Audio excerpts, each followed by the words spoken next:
Hi, so I did number 30 in chapter 10. So first off, what we have to do is state the null hypothesis. So H naught equals P equals to 0.6, and that is the proportion of Americans who think that global warming is a concern is equal to 0.6. Next, we state our alternative, which is P is less than 0.6. So the proportion of Americans who think that global warming is a concern is less than 0.6. Next, we have to check our conditions. So the random condition states that the sample has to be random, and since an SRS was taken by Gallup, then this condition is satisfied.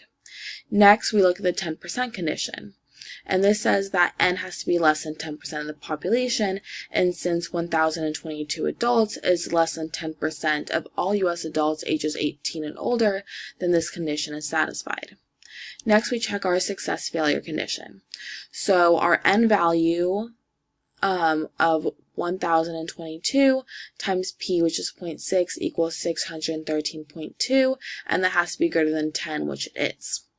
And then 1,022 times 0.4 is 408.8, which is also greater than 10.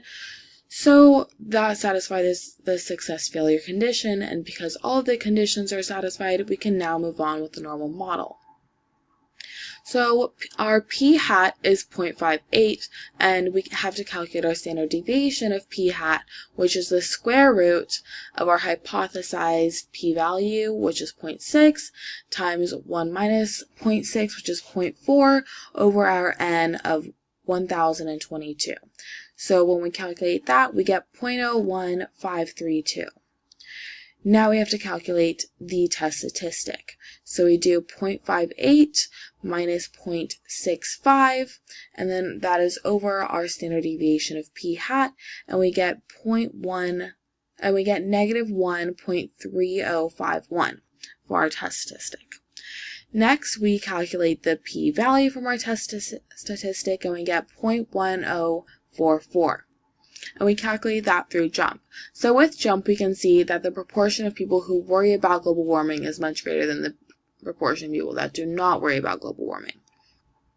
So when we calculate our p-value, we can see that we get a p-value of 0.1044.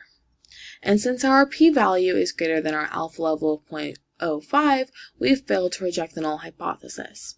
So we cannot conclude that the proportion of Americans who think global warming is a concern has decreased and is less than 0.6. Thank you.